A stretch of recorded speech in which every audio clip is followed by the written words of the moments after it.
I was wiping down the granite counters in the cabin kitchen, beer half finished on the windowsill, when I made the call that would rip me in half. "Hey, Uncle Dave," I said, grinning into the phone. "Just wanted to check what time you're heading to Madison's wedding tomorrow. You driving straight there or staying overnight?" There was a pause, a long, weird silence on the other end. "It's Mark," he finally said, voice tight. "Buddy, that wedding was last Saturday." I blinked. My hand froze mid-wipe. "No, wait." I spun toward my desk, heart thudding hard. "It's September 2nd, right?" I snatched the invitation off the corkboard. August 26th, not September. August 26th. "Dave," I said, my voice dry. "What the hell?" "I thought you couldn't make it or something," he said, real slow now. "I asked your mom where you were. She just said, 'He didn't come. Figured you had work.'" "I had the date wrong, Dave. I didn't even know it changed. No one told me silence again. The kind that fills a room and crushes your chest." Quick note, before listening, share which city or country you're watching from. I dropped into the wooden chair like someone's had knocked the wind out of me. I looked around the cabin, my place, my dream spot. I'd just finished the new railing on the porch, built every damn part of this with my own hands. The same hands that helped Madison build her life every time she needed me. I opened Facebook on my laptop. There she was, my little sister, in a long white dress, smiling like a magazine bride. Trent grinning beside her like he just won a prize. My parents all dressed up, cousins, friends. A full crowd, raising glasses under string lights. Everyone, except me. I refreshed the page, scrolled, more pictures, more tags. Nothing from me. No, "wish you were here." No, "missed you today." Not even a damn emoji from Madison. I sat there, staring, feeling heat crawl up the back of my neck. Rage, embarrassment. Mostly shame. Like I'd missed the most important day of her life, and somehow it was on me to figure out why. The worst part? I wasn't even shocked, not really. Somewhere in my gut, I'd known something was off for months. This just made it official. I hung up the phone without saying goodbye, went out to the truck, popped open the back. There it was, the bench I'd carved for her. "Always, always," it read. A quote from when we were kids, something she used to say whenever we'd part ways. Always, always. Apparently, not anymore. I ran my hand over the bench, smooth as glass. The stain still smelled fresh. I slammed the tailgate shut harder than I meant to. Stood there breathing like I'd just been punched. I couldn't stop seeing her face in those pictures. That same lopsided smile from when we were kids. She used to follow me everywhere. Mom and Dad were buried in the diner, 16-hour days, 7 days a week. We learned early how to take care of ourselves. Or, more accurately, how I'd take care of her. She was 8 when she fell off the monkey bars and gashed her knee wide open. I remember the way she sobbed, clutching her leg. I was 11, all bones and busted sneakers, but I piggybacked her all the way home. 2 miles, no complaints. That's just what you do. Middle school, she got picked on for being quiet. Some older kid cornered her in the hallway. I don't even remember what I did, just that it ended with me in the principal's office in a 3-day suspension. I didn't care. She was safe. That's who we were. Even as adults, we didn't drift. We had Sunday breakfasts down to a routine. Pancakes, black coffee, usually followed by a hike if the weather was decent. She'd call me every week just to rant about work or ask what tools she should buy. I helped her move into 2 apartments, carried her mattress up 4 flights of stairs, built that patio deck for her one summer when she couldn't afford a contractor. She cried when I finished it, said no one had ever built something just because for her before. When her transmission blew, I fronted her the cash. No questions. Just handed her an envelope. She said she'd pay me back. She never did. I never asked. That's what I did. I showed up. And then came Trent. The guy practically slid into her life like he was stepping onto a red carpet. Real estate license, polished teeth, firm handshake that felt rehearsed. You know the type. Every shirt tucked just right, every joke landing a little too perfectly. He had that face people trust for no reason. Looked like someone who'd never held a shovel or fixed a damn pipe in his life, but still walked into every room like he owned the walls. Madison fell hard, fast, and I tried to give him a chance. But from the start, he looked at me like I was some charity project. Like I was this leftover older brother she hadn't cut loose yet. He never said it out loud back then, but I felt it, and worse, so did she. It started slow. At first it was just a missed call, then two, then she'd text back, "Sorry, crazy day," with a smiley face like that fixed anything. Sunday breakfast got postponed once, no big deal. The next week, she canceled last minute. Trent's mom invited us over, hope that's okay. Okay? What the hell was I gonna say? No. I told myself she was just busy. New relationship. Things change. But it wasn't just that. It was the way she looked at me differently when we were all together. Like I was embarrassing her. Like I said too much, talked too loud, made people uncomfortable. We were at a family dinner one night, birthday or anniversary or something, and Trent was sitting across from me, smug as hell in some designer button-down, chewing with his mouth half open. I was telling Uncle Dave about a Reno job we'd just finished in Lake George, this old 1910 farmhouse we'd gutted and brought back to life. I was proud of that one. Trent cuts in with, "Must be nice swinging a hammer for a living. Beats being stuck in real estate hell all day." Laughed like he was kidding, but his eyes stayed on me too long. No one said a word, not even Madison. She just stared at her wine glass. I let it slide, didn't want to ruin dinner, but after that it just kept stacking. She stopped asking about my projects. Would nod and say, "Cool," like I was showing her a kid's art project. She used to light up when I told her about my work. Now she acted like it was beneath her, or worse, beneath him. And the invites, they dried up like that. Cousin Rachel's baby shower, didn't even know it happened till I saw the photos online. I messaged Madison.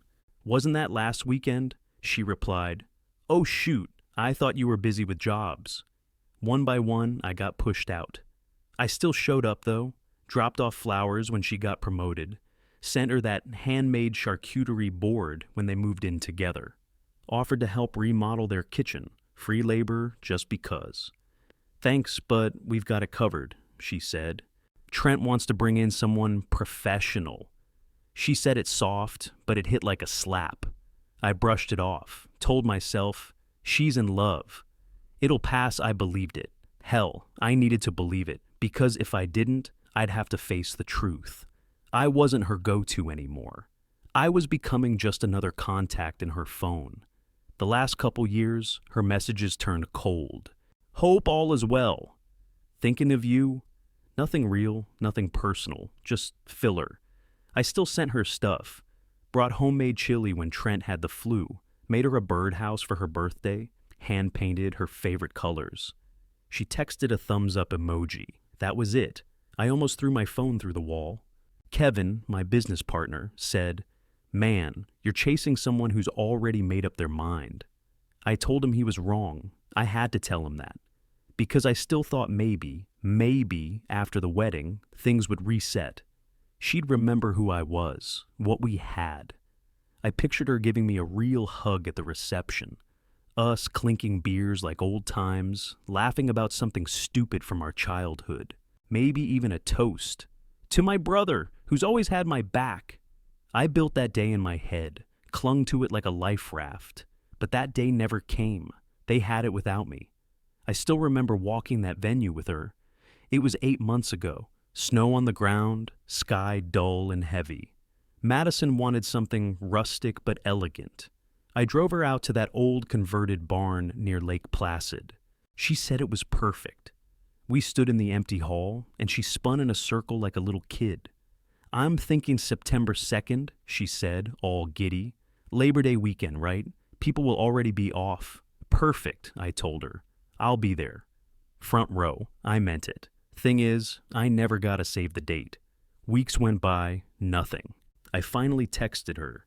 "Did you send those out already?" Didn't think much of it. Mistakes happen. Then the actual invite came, mailed to my old apartment, the one I moved out of over a year before, forwarded just in time. I tore it open, already smiling. The date said August 26th. My stomach dropped. I stared at it, convinced I was reading it wrong.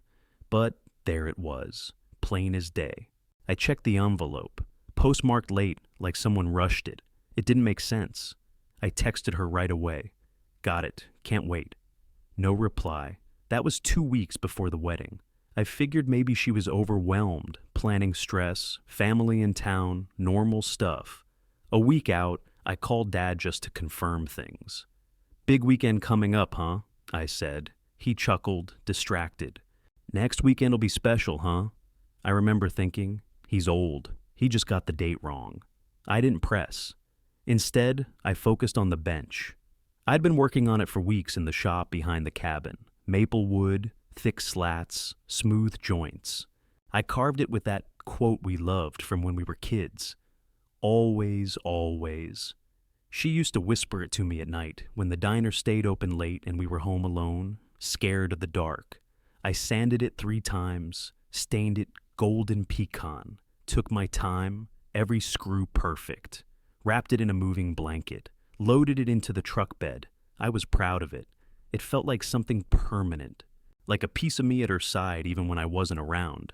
Day before the wedding, I called Uncle Dave. Figured we'd carpool or grab lunch before the ceremony. Hey, just checking, what time are you heading to the venue tomorrow? That silence hit again. Mark, he said carefully, that wedding was last weekend. I stared out the garage window at the truck, at the bench. No, it's September 2nd. Buddy, it's always been August 26th. I figured something happened. Something did happen, I said, cold. I got played. I hung up. Didn't say goodbye. I didn't sleep. Didn't eat. Didn't answer calls. Just got in the truck that morning, bench still in the back, and drove 4 straight hours down to Albany with my jaw locked and my stomach in knots. Madison and Trent's condo was in one of those sterile high-rise buildings with fake trees and overpriced parking. I pulled up front, double-parked, and stomped straight to the intercom. Punched the button so hard I almost cracked it. Hello? Her voice was cautious. I didn't respond, just stood there. 30 seconds later, the door buzzed. When she opened it, her face dropped like she'd seen a ghost. Mark? What are you doing here? I stepped in. Didn't wait for an invite. Her apartment smelled like citrus and furniture polish. Way too clean, too perfect. Just like him. I want the truth, I said. Right now. Why wasn't I told? Why didn't anyone follow up? Why didn't you? She swallowed hard, eyes flicking toward the hallway. Mark, this isn't really... No, I snapped. You don't get to dodge this. I got an invite 2 weeks before your wedding. It was sent to my old address. You never replied when I RSVP'd. Never texted. Nothing. She opened her mouth, but nothing came out. Then he showed up. Trent stepped into the room like he was walking into a courtroom, barefoot, hair perfect, arms crossed. He gave me that fake-ass smirk. I'm not going to argue with you, man, he shrugged. You always twist things anyway. My hands clenched. I had to breathe through my teeth. Madison, I said, did you ever pick up the phone? Did you even think, hey, maybe I should make sure my brother, the guy who carried me home when I broke my leg, knows when my wedding is? She blinked fast. I thought you knew. No, you hoped I didn't ask questions. Because deep down, you didn't want me there. She turned away, arms wrapped around herself. Say it, I pushed. Say why. She stood silent for a moment, then turned back, voice low. Trent thought you'd try to control things. The wedding, the speech, the energy. He didn't want stress. I stared at her. And you agreed. She didn't say no. Trent chimed in again, smug as hell. You have a way of making everything about you, Mark. You're intense. Always have been intense? I barked. You mean I give a damn? That I show up? That I build benches and fix cars and take care of people when it's inconvenient? He took a step forward, like he was squaring up. You're exhausting, man. You just don't see it. I pulled out my phone, held it up like a loaded gun. Show me, I said. One call, one text, one message where I mattered. Madison broke. Her face crumpled, tears welled up instantly. But she didn't move, didn't touch me, didn't apologize. She just whispered, I didn't know how to fix it. You didn't try, I said. She opened her mouth, but I was already backing toward the door. I didn't yell, didn't slam anything. I was done giving them more than they gave me. When I stepped outside, the sun hit me like a slap. I walked back to the truck, unlocked it, and climbed in. The bench was still there, tied down, wrapped up, waiting. It didn't belong to her anymore. 2 weeks later, her name lit up my phone like a curse. Madison. Incoming call. I let it ring once, twice. I should have ignored it. I answered anyway. Hey, she said, soft and breezy like nothing had happened. I've been thinking, maybe it's time we try to make peace. I leaned against the porch rail, staring out at the lake. My jaw tensed. She kept going. We're planning a post-wedding barbecue, just family. Casual, laughter, food, maybe a little music. We thought your place would be perfect, the lake, the space. Trent already mentioned it to a few people. I froze. They'd cut me out of the wedding, ghosted me for months, lied to my face. And now, they wanted to use my cabin like it was some Airbnb party venue. Let me get this straight, I said. I wasn't good enough to sit at your wedding, but you want to borrow the view now? She sighed. Mark, don't make this ugly. This isn't just about you. Everyone else deserves a celebration too. Don't punish them. There it was, the guilt trip, her go-to. You really said that with a straight face? I asked. After what you pulled? I'm trying here, okay? We're trying. No, you're organizing damage control. She fell silent. Then, just above a whisper, please don't hold this against the whole family. I didn't scream, didn't hang up. I just said, no. My answer's no. An hour later, my dad called. Son, your sister's trying. That's something. You should meet her halfway. Halfway? I laughed. She had a damn wedding without me. That night, I typed one group message, plain and sharp. No, my property is not available. I need space. No further discussion. I hit send. Tossed my phone onto the couch. The next day, the ripple hit. Cousin Emily texted, I get it. I'm proud of you. 2 others messaged vague support. Thumbs up, thinking of you, that kind of thing. Then came the pissed ones. Cousin Drew. Dude, seriously? The whole family has to suffer now? Aunt Lorraine. You always did make things dramatic. I didn't reply to any of it, not even Madison's follow-up. I guess we'll find somewhere else. Sorry you feel this way. Sorry you feel this way. The most cowardly sentence in the English language. I kept the bench in the shed. Still wrapped, still untouched. They could throw their BBQ somewhere else. Not on my land, not under my roof, not after what they did. The BBQ happened without me. Rental venue outside Saratoga. White tents, plastic chairs. The whole relaxed and classy vibe they probably saw on Pinterest. I saw the photos 2 days later.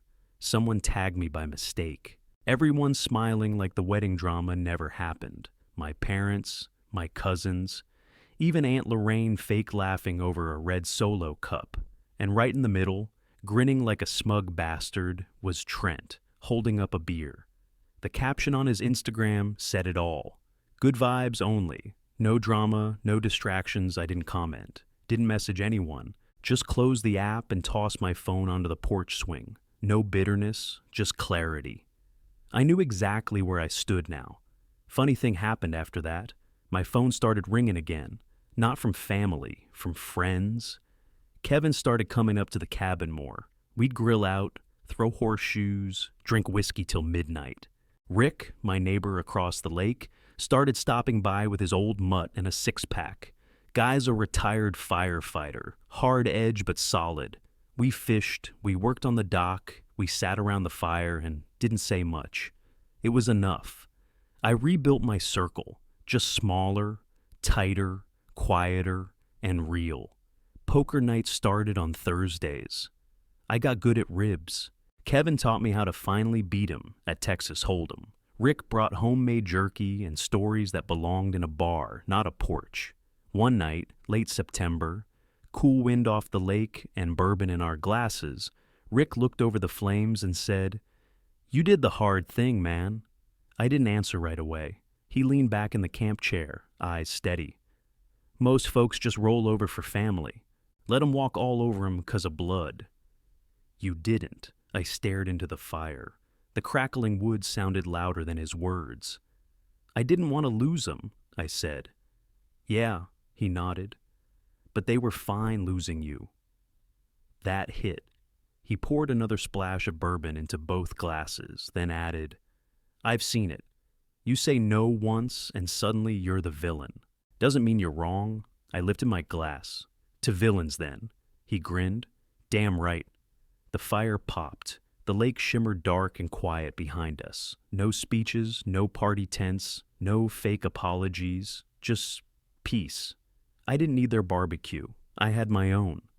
A few months later, her name popped up again. Madison, text message. "Do you have a minute to talk?" It's important I stared at it for a while before calling. Her voice was quiet, raw in a way I hadn't heard in years. "Things with Trent aren't good," she said. "He's controlling, moody. I can't breathe in that place I didn't say I told you so. Didn't even think it. I just listened." She kept going. "I started therapy. I'm working on stuff. I know what I did was wrong, Mark. I see it now." I exhaled slow. "You're still my sister. But we rebuild this at my pace, not yours." She didn't argue, just whispered, "Okay."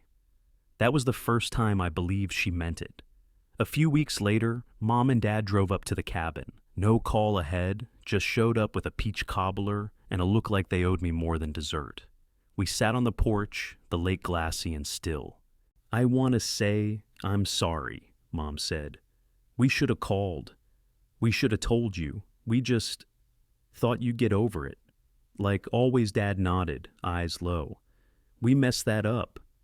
I sipped my coffee and let the silence hang before saying, "I got tired of being the forgiving one."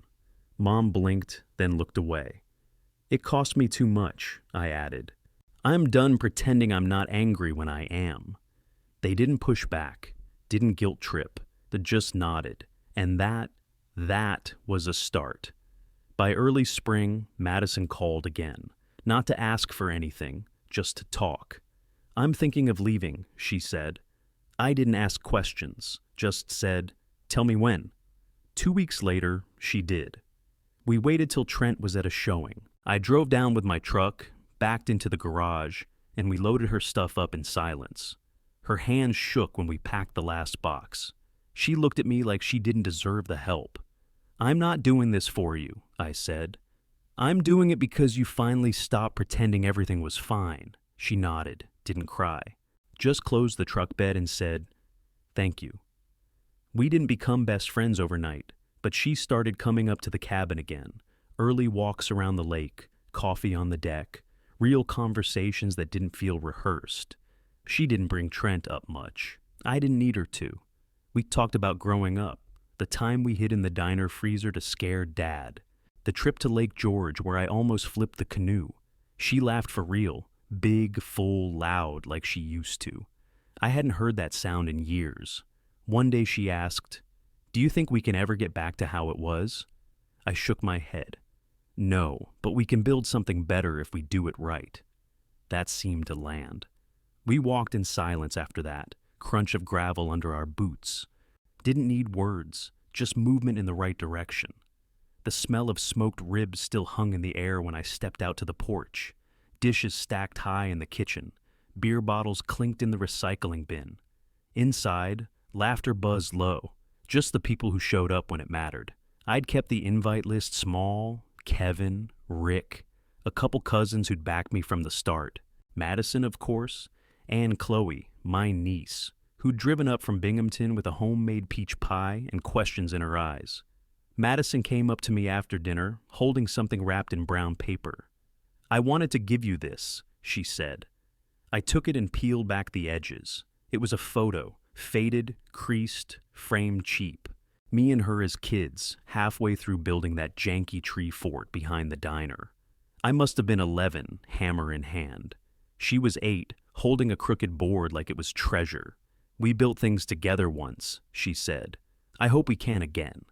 I looked at it for a long second. No tears, just a nod. "We'll see." Later, I was out by the fire pit tossing logs on the flames when Chloe pulled up a chair beside me, plate of pie in her lap. "You know," she said, picking at the crust, "I still can't believe you told everyone no." I gave her a side glance. "Why not?" "Because they're family," she shrugged. "Most people just cave." I took a sip of my beer, let the silence stretch. She leaned in. "How'd you not let them guilt you into saying yes?" "Simple," I said. "I stopped letting people who hurt me set the rules." She blinked like no one had ever put it that plain before. After everyone left, I sat out on the porch with the dog at my feet and the fire still going. The stars were sharp above the trees, and the lake didn't make a sound. That cabin used to mean success, a trophy for all the years I worked myself raw. Now it meant something else. Peace. Peace I earned through pain. Dignity I earned through loss. I took one last sip, let the firelight warm my face, and looked down at the photo on the table beside me. Kids with scraped knees and sawdust in our hair, building something that never really stood straight. But we tried, and this time, we'd build it better. I smiled to myself. Not everything broken needs to be fixed. Some things just need to be left behind.